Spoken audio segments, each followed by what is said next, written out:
I recently ran across this 511 backpack. I just wanted to show you a quick preview because this is a promising weekend travel bag that's currently on sale for under $100. I just got back from New Orleans and unfortunately I didn't get this bag in time for my trip, but I have been carrying it around for the past few days. My initial impressions are this bag has a slight tactical look and not a ton of small gear organization, but what it does have is a large panel style main compartment, a comfortable carry system, which could make this work well as a carry-on backpack.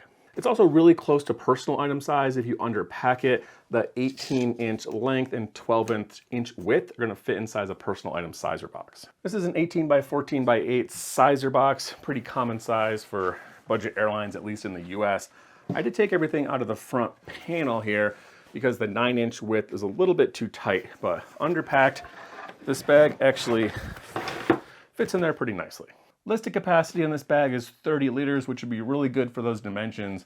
The specs on the websites aren't always accurate, so to double check that, I'll fill the bag with packing peanuts and transfer it here into my marked container. This is this bag packed out with packing peanuts. Tried to fill it up without getting it too full. As you can see here, this front panel is a significant portion of the volume compared to the main compartment. So really close to the 30-liter mark. In reality, probably not that much different. I give them the benefit of the doubt, but probably more like a 29-liter pack. One thing I like about the PTR backpack is it's very rugged feeling. 511 is known for making military-style tactical backpacks.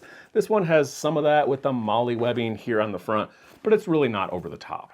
The fabric is a solid medium weight 600 denier polyester. I have this as kind of a coyote. It's called the kangaroo color if you're interested.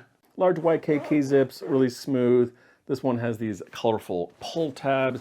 It has a very thick, this textured, rubberized, durable bottom here for extra protection.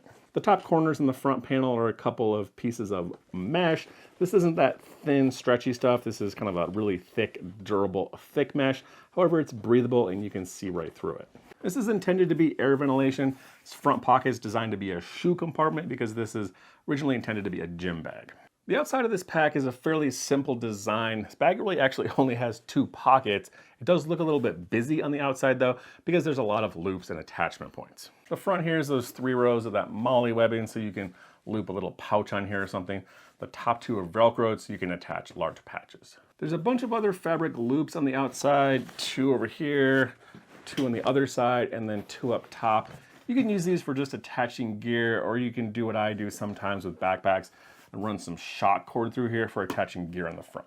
And just to show you what I mean, I ran some of this. This is a shock cord, kind of a stretchy elastic cord. This isn't quite as long as I wanted it to be. A couple loops up here, but there's enough straps and tabs in the front of this bag. You can put this in a lot of orientations and have a good little stretchy pocket for storing maybe a jacket or a towel. There's one more cool feature on the bottom here. It's this Velcro pocket. Inside are 2 hidden extension straps. You can use these. They attach over to fabric loops here on the bottom back of the bag for attaching large rolled up things on the bottom of your pack. And just to show you what that looks like, this is a thin camping thermarest, and the straps are actually extended all the way up. So this is kind of one of the smaller things you could put on here, but you can extend these straps out and fit something much larger. And these straps do pop off completely, so if you don't want to use them, they're not going to be in your way, you can just take them out.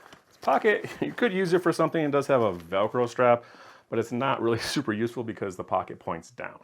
Each side of the PTR has a water bottle pocket. It's this stretchy mesh material. Pretty easily fit almost any style of these thinner water bottles in here.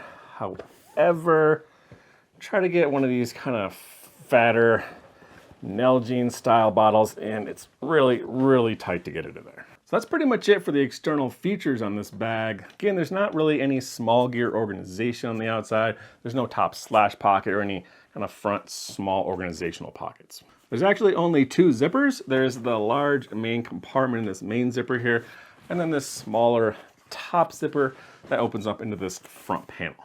You can see from the side, this thing has its own volume. It sticks out from the main compartment. It's quite large. It's probably maybe like 1/3 of the volume on the whole pack. And again, there's no internal pockets or any dividers in here. So really, if you're gonna be storing small gear, something like a pouch would be good in here. You can also use this for jackets. I have my toiletry bag in there, day pack, or even a small packing cube with your socks and underwear. And you can see all the stuff I had in there. It's quite a bit of gear, and I didn't even fill this pocket up completely.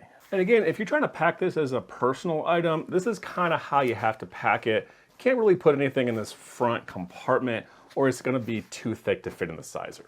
The other pocket here, main compartment, these zippers go all the way to the bottom, even a little farther than the bottom. So let you open this thing up completely, lay it flat into this main compartment. There is actually some further organization in here, 2 large pockets here on the lid side. In this main compartment, there's a couple of sleeves over here on the side, top facing. This is where the laptop sleeve is. And then there's a couple of more fabric loops in here. If you want to do that shock cord thing where you connect it over, cinch it down to keep your gear from moving around. This thing is going to fit up to at least a 15-inch laptop. This is my 15.5-inch Dell. Has a little buckle here on the top to keep it from shifting around. There's some decent padding here. This front thing is padded. There's actually a little bit of padding here on the sides and the top. However, if your laptop is too tall, the corners are going to be exposed here, and you need to use something in the main compartment to protect it. The real issue with this style is the access. You can see it's just kind of sitting there in the bottom of the main compartment. Even when the bag is empty, you kind of have to fold this top flap of the bag down to get your laptop out. And if you're in an airport or something, when your bag is full, trying to get in there and get access to it is going to be a little bit awkward. And then to show you what I packed in here, these are the Pakt Design expandable clean dirty cubes. This is the medium, and then it's a little bit tight, but you can fit both the medium and the small in here. Actually fit almost perfectly inside this compartment, which isn't going to leave you a lot of extra room in this compartment for your small gear, which is why it's nice that this large front pocket is just so big and easy to pack. Kind of just a big dump pouch for all your other gear. That leads us back here to the carry system. It's very simple yet comfortable. Lots of thick padding with good air ventilation. These shoulder straps are decently wide, but they're extremely thick, well padded. It's a nice layer of breathable mesh lining going down the whole layer. There is adjustable sternum strap here, but there's no hip belt attachment option, and these aren't stowable. Same thing with the back padding. See from the side, it's quite thick, soft, squishy. This breathable air mesh coating on the outside. It's a nice layer running down the middle for good air ventilation, which is also where you're gonna house the luggage strap, so you can put this over the handle on a rolling suitcase. And again, I haven't had a chance to take this on a long trip yet, but so far, my experience has been positive. It sits comfortably. Shoulder straps feel good for whatever weight I put in here. I think the bag looks good. It doesn't look too tactical, and it's decently comfortable. In summary, the 511 PTR gym backpack is solid, rugged, durable travel bag. 2 large main compartments make this thing work great as a weekend travel backpack. It's also versatile. You could easily use this as an everyday carry pack. It's designed as a gym bag originally, so obviously it's gonna work well for that. This large shoe compartment on the front and straps for attaching something like a yoga mat or towel to the bottom. For me, the biggest downsides on this pack are a lack of small gear organization on the outside, and then the kind of awkward laptop access. There are some pockets on the inside of the main compartment, but this bag really isn't designed for easy access, so there's not going to be any smaller pockets on the outside of the bag for your smaller gear tech. I hope you enjoyed this review on the 511 PTR gym backpack. Let me know in the comments below if you have any questions, and again, thanks for watching.